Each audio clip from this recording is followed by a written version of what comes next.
ನನ್ನ ಮುಂದೆ ಇರುವುದೆಲ್ಲ ಕಾಣ್ತದೆ, ಆದರೆ ಇದು ಬೆಳಕಲ್ಲ, ದರ್ಶನ.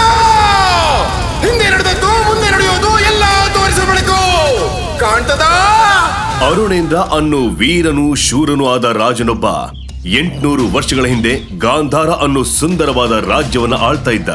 ಆ ರಾಜ್ಯವು ಸಕಲ ಐಶ್ವರ್ಯಗಳಿಂದ ತುಂಬಿ ತುಳುಕ್ತಾ ಇತ್ತು. ಅದೇ ರಾಜ್ಯದ ಉತ್ತರ ದಿಕ್ಕಿನಲ್ಲಿದ್ದ ದಟ್ಟವಾದ ಅಘೋರ ಕಾಡಿನ ಮಧ್ಯದಲ್ಲಿ ಗುಡ್ಡಗಾಡು ಜನಾಂಗವೊಂದು ತನ್ನ ಬದುಕು ಕಟ್ಟಿಕೊಂಡು ಹೊರ ಜಗತ್ತಿನ ಸಂಪರ್ಕ ಇಲ್ಲದೆ ಜೀವನ ಸಾಗಿಸ್ತಾ ಇತ್ತು. ಪ್ರಕೃತಿಯನ್ನೇ ನಂಬಿ ಅಲ್ಲಿದ್ದ ದೈವಗಳನ್ನೇ ಆರಾಧಿಸುತ್ತಾ ಬದುಕ್ತಾ ಇದ್ದ ಜನ ಅವರು.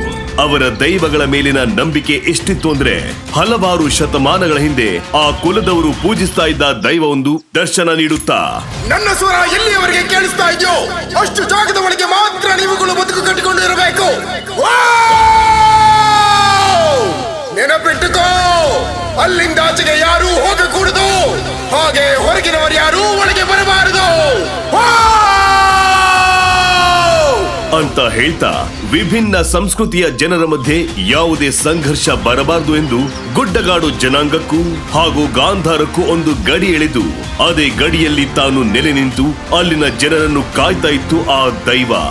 ಅದಾಗಿ ಎಷ್ಟೋ ವರ್ಷಗಳೇ ಕಳೆದಿವೆ, ಆದರೂ ಸಹ ಯಾರು ಆ ಗಡಿಯನ್ನ ದಾಟೋ ದುಸ್ಸಾಹಸಕ್ಕೆ ಕೈ ಹಾಕ್ತಿರ್ಲಿಲ್ಲ.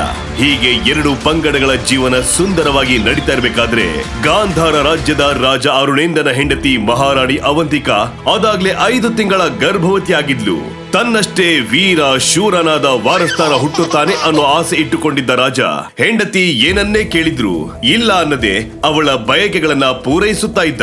ಅವತ್ತೊಂದಿನ ಅಂತಃಪುರದಲ್ಲಿ ವಿಶ್ರಾಂತಿ ಮಾಡ್ತಾ ಇದ್ದ ರಾಣಿ ಅರುಣೇಂದ್ರನ ಬಳಿ ನನಗೆ ಬೇಟೆಯ ಮಾಂಸ ತಿನ್ನುವ ಆಸೆಯಾಗಿದೆ ಅನ್ನೋ ಬಯಕೆಯನ್ನ ಹೇಳಿಕೊಂಡಳು. ಇದರಿಂದ ಖುಷಿಯಾದ ರಾಜ ನಾನೇ ನನ್ನ ಕೈಯಾರೆ ನಿನಗಾಗಿ ಬೇಟೆಯಾಡಿ ಮಾಂಸ ತರುತ್ತೇನೆ ಅಂತ ಹೇಳಿದವನೇ ತನ್ನ ಬಿಳಿ ಕುದುರೆ ಏರಿ ಕಾಡಿನ ಕಡೆ ಹೊರಟೇ ಹೋದ. ರಾಜ ಇನ್ನೇನು ಒಂದು ಜಿಂಕೆಗೆ ಬಾಣ ಹೂಡಬೇಕು, ಅದು ನೆಗೆದು ಉತ್ತರ ದಿಕ್ಕಿನಲ್ಲಿ ಎಲ್ಲೋ ಮರೆಯಾಯ್ತು. ಹಠಕ್ಕೆ ಬಿದ್ದ ರಾಜ ಅದನ್ನ ಬೇಟೆಯಾಡಲೇಬೇಕೆಂದು ಜಿಂಕೆ ಹೋದ ದಿಕ್ಕಿನಲ್ಲೇ ಹಿಂಬಾಲಿಸುತ್ತಾ ಸಾಗಿದ. ಬೇಟೆಯ ಹುಚ್ಚು ರಾಜನನ್ನು ಆವರಿಸಿತ್ತು. ತಾನು ದೈವ ಹಾಕಿದ್ದ ಗಡಿಯನ್ನು ದಾಟಿದ ಅರಿವಿಲ್ಲದೆ ರಾಜ ಕಾಡಿನೊಳಗೆ ಮುನ್ನುಗ್ಗಿದ. ಸೂರ್ಯನ ಕಿರಣವು ನುಸುಳದಷ್ಟು ದಟ್ಟವಾಗಿದ್ದ ಆ ಕಾಡು ವಿಷ ಜಂತುಗಳಿಂದ ತುಂಬಿತ್ತು. ಅಲ್ಲಿ ಪ್ರತಿ ಹೆಜ್ಜೆಯೂ ದೊಡ್ಡ ಸವಾಲಾಗಿತ್ತು. ಒಂದಷ್ಟು ದೂರ ಹೋಗ್ತಾ ಇದ್ದ ಹಾಗೆ ಅಲ್ಲೊಂದು ಗಗ್ಗರದ ಶಬ್ದ ಕೇಳಿಸುವುದಕ್ಕೆ ಶುರುವಾಯ್ತು.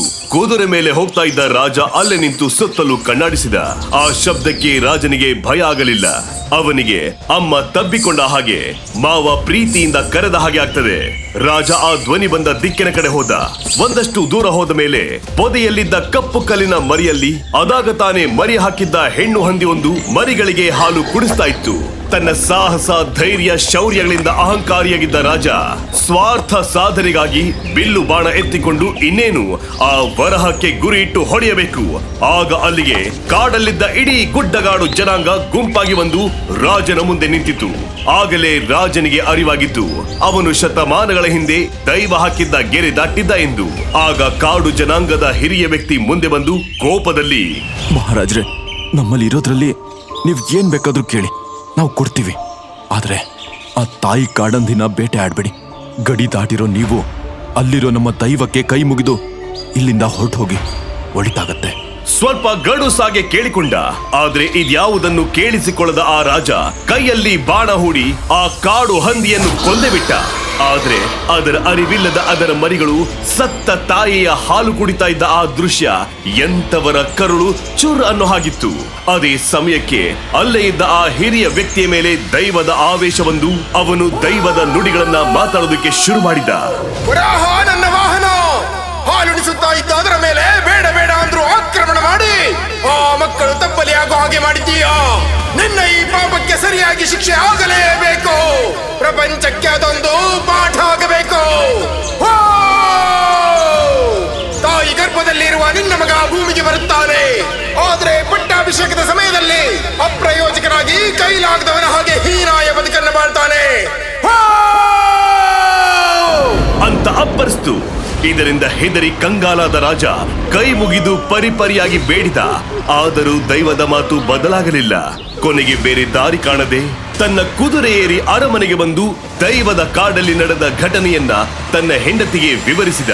ಇದರಿಂದ ಭಯಭೀತಳಾದ ರಾಣಿ ಮಗ ಹುಟ್ಟೋದಕ್ಕೂ ಮೊದಲೇ ಇದಕ್ಕೊಂದು ಪರಿಹಾರ ಹುಡುಕಬೇಕು ಅನ್ನೋ ಹಠಕ್ಕೆ ಬಿದ್ದು ಪ್ರತಿದಿನ ಕಂಡ ದೇವರಿಗೆ ಕೈ ಮುಗಿದು ಸಿಕ್ಕ ಸ್ವಾಮೀಜಿಗಳನ್ನ ಭೇಟಿ ಮಾಡಿದ್ಲು.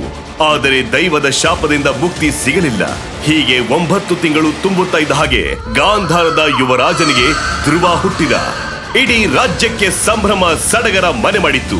ಆದ್ರೆ ಅಲ್ಲಿಂದಾಚೆಗೆ ರಾಜ ಅರುಣೇಂದ್ರ ಹಾಗೂ ರಾಣಿ ಅವಂತಿಕಾ ಮಾತ್ರ ಚಿಂತೆಯಲ್ಲಿ ಮುಳುಗಿದ್ರು.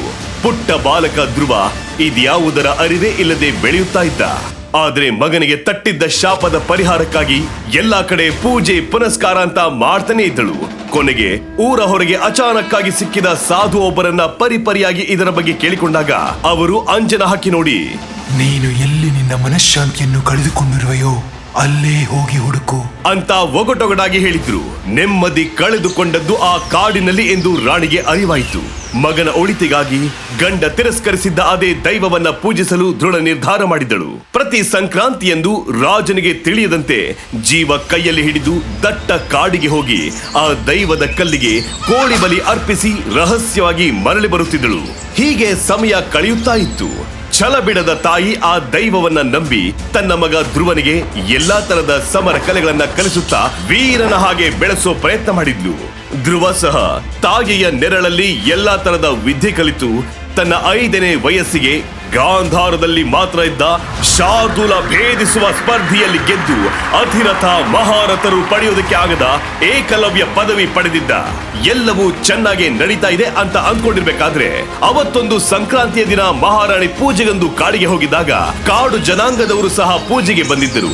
ಆಗ ಹಿರಿಯ ವ್ಯಕ್ತಿಯ ಮೇಲೆ ದರ್ಶನ ಬಂದ ದೈವ ಜೋರಾಗಿ ವಾವ್ ಅಂತ ಕಿರುಚುತ್ತಾ ಯಾವುದೋ ರಹಸ್ಯ ವಿಷಯವೊಂದನ್ನ ರಾಣಿಯ ಕಿವಿಯಲ್ಲಿ ಪಿಸುಗುಟ್ಟಿತು. ಅದನ್ನ ಕೇಳಿಸಿಕೊಂಡ ರಾಣಿ ಕಂಪಿಸಿ ಹೋದ್ಲು. ಮೈಯೆಲ್ಲ ಬೆವತು ಎಲ್ಲ ನಿನ್ನಿಚ್ಛೆ ಅಂತ ಹೇಳಿ ಭಾರವಾದ ಮನಸ್ಸಿಂದ ಅರಮನೆಗೆ ಹೆಜ್ಜೆ ಹಾಕಿದ್ಲು. ಅದಾಗಿ 2ನೇ ದಿನಕ್ಕೆ ಮುಸ್ಸಂಜೆಯಲ್ಲಿ ಹೂದೋಟದಲ್ಲಿ ವಾಯು ವಿಹಾರ ಮಾಡ್ತಾ ಇದ್ದ ಮಹಾರಾಣಿ ಇದ್ದಕ್ಕಿದ್ದ ಹಾಗೆ ಕಾಣೆಯಾಗಿದ್ಲು. ಇದರಿಂದ ಗಾಬರಿಯಾದ ರಾಜ ಊರೆಲ್ಲ ಹುಡುಕೋದಕ್ಕೆ ರಾಜಾಜ್ಞೆ ಮಾಡಿದ್ದ. ಎಲ್ಲಾ ಕಡೆ ಹುಡುಕಿದ ಮೇಲೆ ಗಾಂಧಾರದ ಉತ್ತರ ದಿಕ್ಕಿನಲ್ಲಿದ್ದ ಬೆಟ್ಟದ ತಪ್ಪಲಿನಲ್ಲಿ ರಾಣಿಯ ಮೃತದೇಹ ಸಿಕ್ತು. ಆದ್ರೆ ಆಕೆಯ ಸಾವಿಗೆ ನಿಖರವಾದ ಕಾರಣ ಏನು ಅನ್ನೋದು ಮಾತ್ರ ಯಕ್ಷ ಪ್ರಶ್ನೆಯಾಗಿ ಉಳಿಯಿತು. ತನ್ನ ನೆರಳಿನಂತೆ ಜೊತೆ ಇದ್ದ ಜೀವ ಇನ್ನಿಲ್ಲ ಅನ್ನೋ ಆಘಾತಕ್ಕೆ ರಾಜ ಕುಸಿಯುತ್ತಾನೆ. ಅತ್ತ ಧ್ರುವ ಪಂಚಪ್ರಾಣವಾಗಿದ್ದ ತಾಯಿ ತೀರಿಕೊಂಡ ನೋವಿಗೆ ತತ್ತರಿಸಿ ಹೋದ. ಆಕೆ ಸಾಯುವಾಗ ಹಾಕಿದ್ದ ಕಡಗವನ್ನೇ ನೆನಪಿನ ಆಧಾರವಾಗಿ ಇಟ್ಟುಕೊಂಡು ತನ್ನೆಲ್ಲ ನೋವನ್ನು ಅದರ ಬಳಿಯೇ ಹೇಳಿಕೊಳ್ತಾ ಒಂಟಿಯಾಗಿ ಇರ್ತಾ ಇದ್ದ. ಇದೇ ನೋವಲ್ಲಿ ಕೆಲವು ವರ್ಷ ಕಳೆದು ಧ್ರುವ ಈಗ ಯೌವನಕ್ಕೆ ಕಾಲಿಟ್ಟ ಸುಂದರ ಯುವಕ ಆಗಿದ್ದ. ಪಟ್ಟಾಭಿಷೇಕ ಮಾಡಬೇಕು ಅಂತ ಅರುಣೇಂದ್ರ ಯೋಚಿಸೋದಕ್ಕೆ ಶುರು ಮಾಡಿದ್ದ. ಮತ್ತೊಂದು ಕಡೆ ದೈವದ ಶಾಪ ನೆನಪಾಗಿ ಮುಂದೇನು ಕಾದಿದೆಯೋ, ಮಗ ದೈವ ಕೊಟ್ಟ ಶಾಪದ ಹಾಗೆ ಅಪ್ರಯೋಜಕನಾದ್ರೆ ಅನ್ನೋ ಭಯ ಸಂಕಟ ಆವರಿಸಿಕೊಳ್ತು. ಅದೇ ಸಮಯಕ್ಕೆ ಪಕ್ಕದ ರಾಜ್ಯದ ಕಾಲಕೆಯ ರಾಜನು ಧ್ರುವ ಒಬ್ಬ ಶೂರ ಅಂದುಕೊಂಡು ತನ್ನ ಮಗಳು ಅಂಬಾಲಿಕೆಯನ್ನು ಧ್ರುವನಿಗೆ ಮದುವೆ ಮಾಡುವ ಪ್ರಸ್ತಾಪ ಹೊತ್ತು ತಂದ. ಸಂತಸಗೊಂಡ ರಾಜ ಅರುಣೇಂದ್ರ ಶಾಪದ ವಿಷಯ ಮರೆಮಾಚಿ ಅಂಬಾಲಿಕೆಯು ತನ್ನ ಮಗನಿಗೆ ತಕ್ಕ ಹೆಂಡತಿ ಆಗುತ್ತಾಳೆಂಬ ನಂಬಿಕೆಯಿಂದ ಕೂಡಲೇ ಆ ಪ್ರಸ್ತಾವನೆ ಒಪ್ಪಿ ಮದುವೆ ನಿಶ್ಚಯಿಸಿದ. ಇತ್ತ ಧ್ರುವನ ಬದುಕಲ್ಲಿ ಒಂದೊಂದಾಗಿ ಕಹಿ ಘಟನೆಗಳು ಶುರುವಾದವು. ವೀರ ಅನ್ನಿಸಿಕೊಂಡಿದ್ದರೂ ಯುದ್ಧದಲ್ಲಿ ಶತ್ರು ಸಂಹಾರ ಮಾಡಲಾಗದೆ ಕೈಚೆಲ್ಲಿದ. ಕೊನೆಗೆ ಬೇಟೆ ಆಡಲು ಆಗದೆ ನಾಲಾಯಕು ಎನಿಸಿಕೊಂಡ. ಒಂದು ಕಾಲದಲ್ಲಿ ಗೆದ್ದಿದ್ದ ಶಾರ್ದೂಲದಲ್ಲಿಯೇ ಸೋತು ನೆಲಕಚ್ಚಿದ. ಇದರಿಂದ ರಾಜ್ಯದ ಜನತೆ ಅಪ್ರಯೋಜಕ ಛೀ ಥೂ ಎಂದು ಧ್ರುವನಿಗೆ ಬಹಿರಂಗವಾಗಿ ಅವಮಾನ ಮಾಡತೊಡಗಿದರು. ಇದರಿಂದ ರಾಜನಿಗೆ ರಾಜ್ಯದ ಮುಂದೆ ಅವಮಾನ ಆಯಿತು. ಅತ್ತ ಧ್ರುವನ ವಿಷಯ ಅವನ ಭಾವಿ ಪತ್ನಿ ಅಂಬಾಲಿಕೆಯ ಕಿವಿಗೂ ಬಿತ್ತು. ಇದರಿಂದ ಕೋಪದಲ್ಲಿ ಹೊತ್ತಿ ಉರಿದ ಅವಳು ಗಾಂಧಾರ ರಾಜ್ಯಕ್ಕೆ ಬಂದು ಇಡೀ ರಾಜ್ಯದ ಜನತೆ ಮುಂದೆ ರಾಜ ದರ್ಬಾರಿನಲ್ಲಿ, ನಿನ್ನಂತ ಹೇಡಿಯನ್ನ ನಾನು ಮದುವೆ ಆಗಲಾರೆ ಧ್ರುವ, ಹಾಗಾಗಿ ಈ ನಿಶ್ಚಿತಾರ್ಥವನ್ನ ಮುರಿತೇನೆ. ಆದ್ರೆ ನೀನು ಗಂಡಸೆ ಆಗಿದ್ರೆ ಮುಂಬರೋ ಸೂರ್ಯಗ್ರಹಣದ ದಿನದಂದು ನಮ್ಮ ರಾಜ್ಯದ ಪ್ರಜೆಗಳು ದೂರದಿಂದ ಕಣ್ಣಲ್ಲಿ ನೋಡೋದಕ್ಕೂ ಕೂಡ ಭಯಪಡೋ ಆ ಅಗ್ನಿಗೋಳದಂತಿರೋ ಶಕ್ತಿ ಸ್ತಂಭವನ್ನ ನೀನು ಬರಿಗೈನಲ್ಲಿ ಮುಟ್ಟಬೇಕು. ನಾನು ಹೇಳೋ ಸ್ಪರ್ಧೆಯಲ್ಲಿ ಗೆಲ್ಲಬೇಕು. ಈ ಪೈಪೋಟಿಯಲ್ಲಿ ನೀನು ಗೆದ್ರೆ ನಿನ್ನ ಮಾತನ್ನ ನಾನು ಕೇಳ್ತೇನೆ. ಅದೇ ಸೋತ್ರೆ ನೀನು ಜೀವಂತವಾಗಿರುವಾಗ್ಲೇ ನರಕ ಅಂದ್ರೇನು ಅಂತ ತೋರಿಸ್ತೀನಿ. ಅದನ್ನ ತಡ್ಕೊಳಕ್ಕಾಗ್ದೆ ನೀನೆ ನಿನ್ನ ಸಾವನ್ನ ವರವಾಗಿ ಕೇಳ್ಕೊಂಡು ಪ್ರಾಣ ಬಿಡ್ತೀಯ ಅಂತ ಅಬ್ಬರಿಸಿದ್ಲು. ಆಕೆಯ ಮಾತನ್ನ ಕೇಳಿದ ಧ್ರುವ ಕೋಪದಿಂದ, ನಿನ್ನ ಮಾತಿಗೆ ನನ್ನ ಒಪ್ಪಿಗೆ ಇದೆ ಅಂಬ, ಆದ್ರೆ ನಾನ್ ಗೆದ್ರೆ ಕೇವಲ ಒಂದೇ ಒಂದು ರಾತ್ರಿಗೆ ನೀನು ನನ್ನ ಹೆಂಡತಿಯಾಗಿ ನನ್ನ ಅಂತಃಪುರಕ್ಕೆ ಬರಬೇಕು. ಆಗ ನಿನ್ನ ಈ ರೂಪ ರಾಶಿಯನ್ನ ಒಂದು ಗೇಣು ಬಿಡದೆ ನನ್ನ ಸ್ವಂತ ಮಾಡ್ಕೊಳ್ತೀನಿ. ನೋಡ್ತಾ ಇರು, ಒಂದು ಕಾಲದಲ್ಲಿ ಏಕಲವ್ಯನಾಗಿ ಜೈಕಾರ ಹಾಕಿಸ್ಕೊಂಡ ನಾನು ವಿಜಯನಾಗಿ ನಿಂತು ಈ ರಾಜ್ಯದಲ್ಲಿ ಅಲ್ಲ ಈ ಸುಕೇಶಿ ಗ್ರಹದಲ್ಲಿ ಪರಾಕ್ರಮಿ ಯಾರಿಲ್ಲವೆಂದು ನಿರೂಪಿಸ್ತೇನೆ ಅಂತ ಧ್ರುವ ಕೋಪದಲ್ಲಿ ಸವಾಲು ಹಾಕಿದ. ಆಗ ಅಂಬಾ,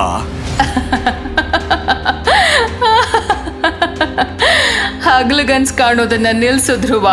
ನಿನ್ನಂತ ಶಕ್ತಿಹೀನ ಎಷ್ಟೇ ಪ್ರಯತ್ನಿಸಿದ್ರು ನಾನ್ ಹಾಕೋ ಸ್ಪರ್ಧೆಯಲ್ಲಿ ಗೆಲ್ಲೋದಿರ್ಲಿ, ಕನಿಷ್ಠ ಪಕ್ಷ ಪಾಲ್ಗೊಳ್ಳೋದಕ್ಕೂ ನಡಗ್ ಹೋಗ್ತೀಯ ಅಂತ ಅಬ್ಬರಿಸಿದ್ಲು.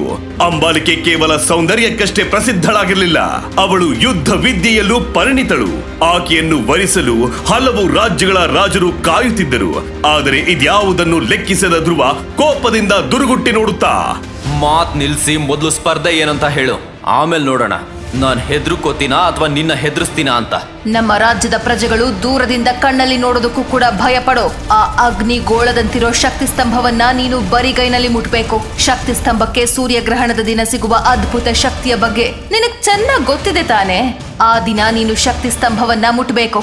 ಅಷ್ಟೇ ಅಲ್ಲ, ಆ ಸ್ತಂಭದ ಮುಂದಿರುವ ಚಕ್ರದ ಮೇಲೆ ನಿನ್ನ ಕೈ ಹಾಕಿ ನಿನ್ನ ಶಕ್ತಿ ಸಂಖ್ಯೆ ಎಷ್ಟು ಅಂತ ತಿಳಿದುಕೊಳ್ಬೇಕು. ಅಂಬಾಲಿಕೆ ಸವಾಲು ಹಾಕುತ್ತಿದ್ದಂತೆ ರಾಜ್ಯದಲ್ಲಿ ಏಕಾಏಕಿ ಕತ್ತಲು ಆವರಿಸಿತ್ತು. ಪ್ರಾಣಿ ಪಕ್ಷಿಗಳು ಹೆದರಿ ಓಡಿದವು. ಆಕಾಶದಿಂದ ರಕ್ತದ ಹಾಗೆ ಕೆಂಪು ಮಳೆ ಸುರಿಯಿತು. ಜನ ಭಯದಿಂದ ನಡುಗಿದರು. ಏಕೆಂದರೆ ಸೂರ್ಯಗ್ರಹಣದಂದು ರಾಜ್ಯದ ಅಂಚಿನ ಶಕ್ತಿ ಸ್ತಂಭವು ಸಾವಿರಾರು ಪಟ್ಟು ಪ್ರಕಾಶವಾಗಿ ಉರಿಯುತ್ತದೆ.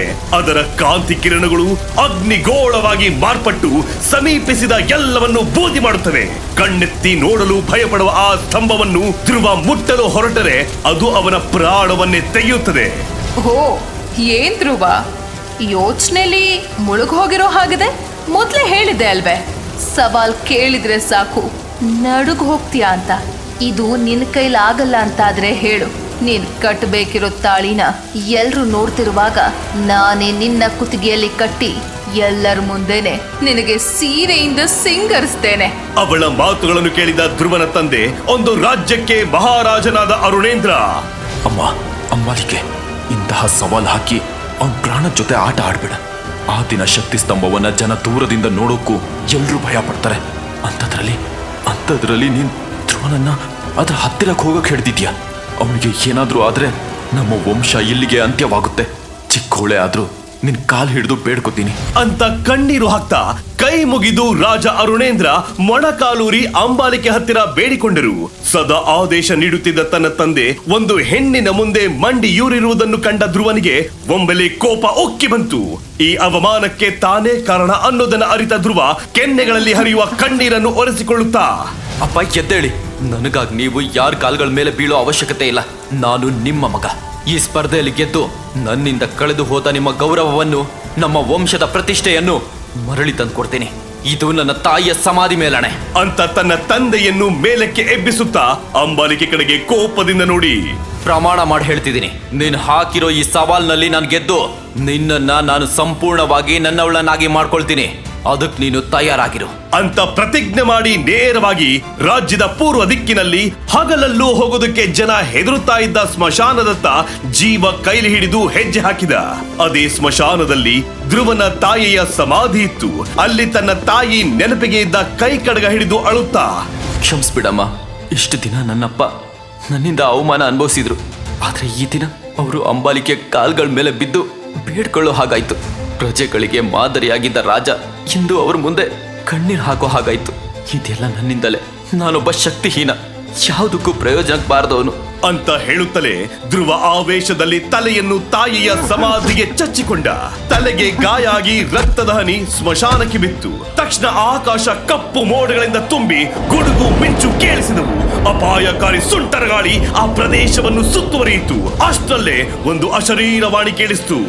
ಧ್ರುವ, ನೀನು ಶಕ್ತಿಹೀನನಲ್ಲ. ನಿನ್ನ ಶಕ್ತಿಯ ಗುಟ್ಟು ನಿನಗೆ ತಿಳಿದಿಲ್ಲ. ಅದೆಲ್ಲ ಇರಲಿ, ಚಿಕ್ಕ ವಯಸ್ಸಿನಲ್ಲೇ ಏಕಲವ್ಯ ಪದವಿ ಪಡೆದಿದ್ದ ನೀನು ನಿನ್ನ ತಂದೆಗೆ ತಕ್ಕ ಮಗನಾಗಿ ಈ ರಾಜ್ಯಕ್ಕೆ ಶ್ರೇಷ್ಠ ರಾಜನಾಗೋ ಕಾಲ ಬರುತ್ತೆ ಮಗನೇ, ತಾಳ್ಮೆ ಇರಲಿ. ಅಂದಾಗ ಆ ಮಾತುಗಳನ್ನು ಕೇಳ್ತಾ ಇದ್ದ ಹಾಗೆ ಧ್ರುವನಿಗೆ ಭಯ, ಆತಂಕ, ನೆಮ್ಮದಿ ಎಲ್ಲವೂ ಒಟ್ಟಿಗೆ ಆವರಿಸಿಕೊಳ್ತು. ಯಾಕಂದ್ರೆ ಅದು ಅವನು ಹಗಲಿರುಳು ಪರಿತಪಿಸ್ತಾ ಇದ್ದ ಅಮ್ಮನ ಧ್ವನಿಯಾಗಿತ್ತು. ಕಟ್ಟಿದ ಕರುವನ್ನು ಬಿಟ್ಟರೆ ಹೇಗೆ ತಾಯಿ ಹಸುವನ್ನು ಹುಡುಕುತ್ತೋ ಹಾಗೆ ಧ್ರುವ ಕಣ್ಣೀರು ಹಾಕ್ತಾ ತನ್ನ ಅಮ್ಮನಿಗಾಗಿ ಸ್ಮಶಾನದ ತುಂಬಾ ಹುಡುಕಾಡಿದ. ಅಮ್ಮ, ಇದು ನೀನೇನಾ? ಹೌದು, ನಿಂದೆ ಧ್ವನಿ. ಹಾಗಾದ್ರೆ ನೀನ್ ಬಂದಿದ್ಯಾ ಅಮ್ಮ? ಎಲ್ಲಿದ್ಯಾ? ಒಂದ್ಸಲ ಕಾಣಿಸಮ್ಮ. ನಿನ್ನ ಗಟ್ಟಿಯಾಗಿ ತಪ್ಕೊಳ್ಬೇಕು. ಈಗ ಶೂನ್ಯ ಸ್ಥಾನಕ್ಕೆ ಕೂತಿರೋ ನಾನು ಹೇಗೆ ಚಕ್ರವರ್ತಿ ಆಗಲು ಸಾಧ್ಯ?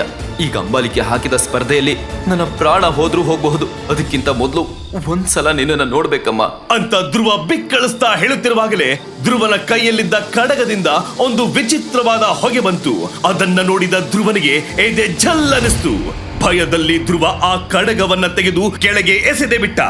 ಆಗ ಆ ಹೊಗೆ ನಿಧಾನವಾಗಿ ಒಬ್ಬ ವೃದ್ಧ ಮನುಷ್ಯನ ಆಕಾರ ಪಡೆಯಿತು. ಅವನೇ ವಿಧುರ. ಅವನನ್ನ ನೋಡ್ತಿದ್ದ ಹಾಗೆ ಧ್ರುವನ ಬಾಯೆಲ್ಲ ಆರಿ ಮೈ ನಡುಕ ಶುರುವಾಯ್ತು.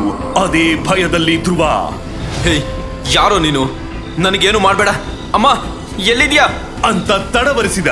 ಆಗ ಮತ್ತೆ ಕೇಳಿಸಿದ ಅವನ ಅಮ್ಮನ ಧ್ವನಿ, ಧ್ರುವ, ನಿನಗೆ ಸಹಾಯ ಮಾಡೋಕೆ ವಿದುರನನ್ನ ನಾನೇ ಕಳುಹಿಸಿದ್ದೇನೆ. ಅವನು ಹೇಳುವಂತೆ ಸಾಧಿಸಿ ತೋರ್ಸು. ಆ ನಂತರ ನಡೆಯೋ ಅದ್ಭುತ ನೀನೇ ಕಣ್ಣಾರೆ ನೋಡುವಂತೆ. ಬರ್ತೀನಿ ಧ್ರುವ ಎಂದು ಹೇಳಿ ಅಮ್ಮನ ಸ್ವರ ಮಾಯವಾಯ್ತು. ಅಷ್ಟಲ್ಲೇ ಅಲ್ಲೇ ಇದ್ದ ವಿಧುರ ಧ್ರುವನನ್ನ ನೋಡುತ್ತಾ, ನನ್ನ ಹೆಸರು ವಿಧುರ, ನಿನಗೆ ಸಹಾಯ ಮಾಡೋಕೆ ಬಂದಿದ್ದೇನೆ ಅಂತ ಮಾತಾಡಿದಾಗ ಧ್ರುವನಿಗೆ ಭಯ ಇನ್ನೂ ಜಾಸ್ತಿಯಾಗಿ ಜೀವ ಬಾಯಿಗೆ ಬಂದ ಹಾಗಾಯ್ತು. ಆದ್ರೆ ತಾಯಿ ಕಳಿಸಿದ್ದು ಅನ್ನೋ ಒಂದೇ ಕಾರಣಕ್ಕೆ ಮನಸ್ಸು ಗಟ್ಟಿ ಮಾಡಿಕೊಂಡು, ಹಾಗಾದ್ರೆ ನನಗ್ ಮತ್ತೆ ಮರಳಿ 9 ನಕ್ಷತ್ರಗಳು ಸಿಗುತ್ತಾ? ಏಕಲವ್ಯ ಬಿರುದು ಪಡ್ಕೊಳ್ಳಕ್ ಸಾಧ್ಯನಾ? ಖಂಡಿತ ಸಾಧ್ಯವಿದೆ ಧ್ರುವ, ನಂಬಿಕೆ ಇಡು. ನನ್ನ ಶಕ್ತಿಗಳೆಲ್ಲ ಹೋಗಿವೆ ಅನ್ನೋದು ನಿನಗೆ ಗೊತ್ತಿಲ್ವಾ? ಎಲ್ಲದಕ್ಕೂ ಒಂದು ಕಾರಣವಿದೆ ಧ್ರುವ. ಆ ಸವಾಲಿನಲ್ಲಿ ಗೆಲ್ಲಲು ನಾನೇ ಸಹಾಯ ಮಾಡುತ್ತೇನೆ. ಆದರೆ ಅಂಬಾಲಿಕೆ ಹಾಕಿದ ಸವಾಲು ನೀನು ಅಂದುಕೊಂಡಷ್ಟು ಸುಲಭವಲ್ಲ. ಈಗಿನ ನಿನ್ನ ಪರಿಸ್ಥಿತಿಯಲ್ಲಿ ಸೂರ್ಯ ಗ್ರಹಣದಂದು ಆ ಶಕ್ತಿ ಸ್ತಂಭವನ್ನು ಮುಟ್ಟುವುದು ಅಸಾಧ್ಯ. ಹಾಗಾಗಿ ಈ ಸ್ಪರ್ಧೆಗೂ ಮುನ್ನ ನಾನು ನಿನಗೆ ಶಕ್ತಿ ಮಂತ್ರವನ್ನು ಹೇಳಿಕೊಡುತ್ತೇನೆ. ಅದನ್ನು ಕನಿಷ್ಠ 500 ಸಲ ಪಠಿಸಬೇಕು. ಆಗ ನೀನು ಸುಲಭವಾಗಿ ವಿಜಯ ಸಾಧಿಸಬಹುದು. ಹಾಗಾದ್ರೆ ಅದು ಯಾವ ಮಂತ್ರ ವಿದುರ? ಅಂತ ಧ್ರುವ ಕೇಳಿದ ತಕ್ಷಣ ವಿದುರ ಅವನ ಕಿವಿಯಲ್ಲಿ ರಹಸ್ಯ ಮಂತ್ರೋಪದೇಶ ಮಾಡಿದ.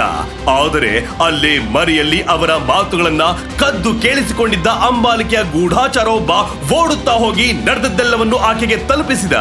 ವಿಷಯ ತಿಳಿಯುತ್ತಿದ್ದಂತೆ ಅವಳು ಮಂತ್ರವಾದಿಯನ್ನ ಭೇಟಿಯಾಗಿ, ಆ ಕೈಲಾಗ್ದಿರೋ ಹೇಳಿ ಶಕ್ತಿ ಸ್ತಂಭವನ್ನ ಮುಟ್ಟಬಾರ್ದು. ಅದಕ್ಕೆ ಮುಂಚೆಯೇ ಅವನ ಕಥೆ ಮುಗಿಯಬೇಕು. ಅದು ನಿಮ್ಮಿಂದ ಸಾಧ್ಯವಾಗುತ್ತಾ? ನನ್ ಬಳಿ ಅಸಾಧ್ಯ ಎಂಬ ಪದಕ್ಕೆ ಅರ್ಥವೇ ಇಲ್ಲ. ನನ್ ಮಂತ್ರಶಕ್ತಿಯಿಂದ ನಾನು ಶಕ್ತಿ ಸ್ತಂಭವನ್ನ 10 ಪಟ್ಟು ಹೆಚ್ಚು ಬಿಸಿ ಮಾಡ್ತೀನಿ. ಇದರಿಂದ ಧ್ರುವ ಆ ಸ್ತಂಭದ ಕಡೆ ಒಂದೇ ಒಂದು ಹೆಜ್ಜೆ ಹಾಕಿದ್ರು ಸುಟ್ಟು ಕರ್ಕಲಾಗ್ತಾನೆ. ಅವನು ಎಂಥದ್ದೇ ಶಕ್ತಿ ಮಂತ್ರ ಪಡಿಸಿದ್ರು ಈ ಸವಾಲಿನಲ್ಲಿ ಗೆಲ್ಲಲಾರ. ತ್ರಿಮೂರ್ತಿಗಳೇ ಇಳಿದು ಬಂದ್ರು ಅವನ್ ಸಾವನ್ನ ತಡೆಯಲು ಸಾಧ್ಯವಿಲ್ಲ. ಮಂತ್ರವಾದಿಯ ಮಾತು ಕೇಳಿ ಖುಷಿಯಾದ ಅಂಬಾಲಿಕೆ 1000 ಚಿನ್ನದ ನಾಣ್ಯ ಕೊಟ್ಟಳು. ಮರುದಿನ ವಿಧುರ ಹೇಳಿದ ಶಕ್ತಿ ಮಂತ್ರವನ್ನು ಪಠಿಸುತ್ತಾ ಧ್ರುವ ಸವಾಲಿಗೆ ಸಿದ್ಧನಾದ. ಸ್ಪರ್ಧೆ ನೋಡಲು ಸುತ್ತಮುತ್ತಲ ರಾಜ್ಯಗಳಿಂದ ಸಾವಿರಾರು ಜನ ಪ್ರಜೆಗಳು ನೆರೆದಿದ್ದರು. ದೂರದಲ್ಲಿ ಕಾಣುತ್ತಿದ್ದ ಶಕ್ತಿ ಸ್ತಂಭವನ್ನು ನೋಡಲು ಜನ ಹೆದರುತ್ತಿದ್ದರು. ಆಗ ಧ್ರುವನ ಕಡಗದಲ್ಲಿದ್ದ ವಿಧುರ, ನಿಲ್ಲು ಧ್ರುವ, ನೀನು ಈ ಸ್ಪರ್ಧೆಯಲ್ಲಿ ಭಾಗವಹಿಸಬೇಡ. ಇಲ್ಲಿ ಏನೋ ದೊಡ್ಡ ತಪ್ಪು ನಡೆದಿದೆ. ಶಕ್ತಿ ಸ್ತಂಭದ ಉರಿ ತಡೆಯೋದಕ್ಕೆ ನಾನು ಮಂತ್ರ ಹೇಳಿಕೊಟ್ಟಿದ್ದೆ. ಆದರೆ ಈಗ ಅದು ಮಿತಿ ಮೀರಿ ಉರಿಯುತ್ತಿದೆ. ಇಂಥ ಸಮಯದಲ್ಲಿ ಹತ್ತಿರ ಹೋದರೆ ನಿನ್ನ ಪ್ರಾಣಕ್ಕೆ ಆಪತ್ತು. ನಿಲ್ಲು ಧ್ರುವ. ಇಲ್ಲ ವಿದುರ, ಏನಾದ್ರೂ ಆಗ್ಲಿ, ನಾನು ಈ ಸ್ಪರ್ಧೆಯಲ್ಲಿ ಗೆಲ್ಲೇಬೇಕು. ಇದು ನನಗೆ ಮಾತ್ರ ಪರೀಕ್ಷೆ ಅಲ್ಲ, ನನ್ನ ವಂಶದ ಚರಿತ್ರೆ ಮತ್ತದರ ಪ್ರತಿಷ್ಠೆಯ ಪ್ರಶ್ನೆ. ಏನಾದ್ರೂ ಆಗ್ಲಿ, ನಾನ್ ಮಾತ್ರ ಹಿಂದೆ ಸರಿಯೋ ಮಾತೇ ಇಲ್ಲ ಅಂತ ಹೇಳಿ ವಿಧುರ ಹೇಳಿಕೊಟ್ಟ ಮಂತ್ರ ಜಪಿಸುತ್ತಾ ಧ್ರುವ ಧೈರ್ಯವಾಗಿ ಮುನ್ನುಗ್ಗಿದ. ಅವನ ಪ್ರತಿ ಹೆಜ್ಜೆ ನೋಡ್ತಾ ಇದ್ದ ಜನರು ಭಯದಲ್ಲಿ ನಡುಗಿದ್ರೆ ಅವನ ತಂದೆ ಕಣ್ಣೀರಿಟ್ಟರು. ಮುಂದೆ ಹೋದಂತೆ ಸ್ತಂಭದ ಮಿತಿ ಮೀರಿದ ಜ್ವಾಲೆಗಳು ಅವನ ದೇಹವನ್ನು ಸುಡಲು ತೊಡಗಿದವು. ಅದೇ ಕ್ಷಣ ಆಕಾಶ ಕಪ್ಪಾಗಿ ಭೂಮಿ ಅಲ್ಲಾಡಿ ಸಮುದ್ರ ಉಕ್ಕಿ ಪಂಚಭೂತಗಳೆಲ್ಲ ವಿಕೃತವಾಗಿ ವರ್ತಿಸಿದವು. ಆ ಭೀಕರ ಕ್ಷಣದಲ್ಲಿ ವಿದುರ ಮತ್ತು ಮಂತ್ರವಾದಿ ಸಹ ಬೆಚ್ಚಿ ಬೀಳಿಸುವಂತಹ ಕಂಡು ಕೇಳರಿಯದ ಒಂದು ಭಯಾನಕ ಘಟನೆ ಅಲ್ಲಿ ನಡೆದು ಹೋಯಿತು. ಎಲ್ಲರೂ ಬೊಂಬೆಗಳಾಗಿ ನಿಂತು ಆಶ್ಚರ್ಯ ಪಡುವ ಹಾಗೆ ಅಲ್ಲಿ ಏನ್ನಡಿತು. ಧ್ರುವ ಆ ಕಠಿಣವಾದ ಪರೀಕ್ಷೆಯಲ್ಲಿ ವಿಜಯ ಸಾಧಿಸ್ತಾನ? ಶಕ್ತಿ ಸ್ತಂಭಕ್ಕೆ ಇರುವ ಶಾಪ ಈ ಪರೀಕ್ಷೆಯಿಂದ ಪರಿಹಾರವಾಗುತ್ತಾ? ಧ್ರುವನ ಕೊನೆಯ ಹೆಜ್ಜೆ ಅವನ ಅಂತಿಮ ಹೆಜ್ಜೆ ಆಗಲಿದ್ಯಾ? ಪಾಕೆಟ್ ಎಫ್ಎಂ ನಲ್ಲಿರೋ ಎಲ್ಲಾ ಶೋಗಳನ್ನ ಈಸಿಯಾಗಿ ಕೇಳಬಹುದು. ಈಗಲೇ ಡೌನ್ಲೋಡ್ ಮಾಡಿ ಪಾಕೆಟ್ ಎಫ್ಎಂ ಮತ್ತು ಕೇಳಿ ಯೋಧ. ಲಿಂಕ್ ಡಿಸ್ಕ್ರಿಪ್ಷನ್ನಲ್ಲಿ ಇದೆ.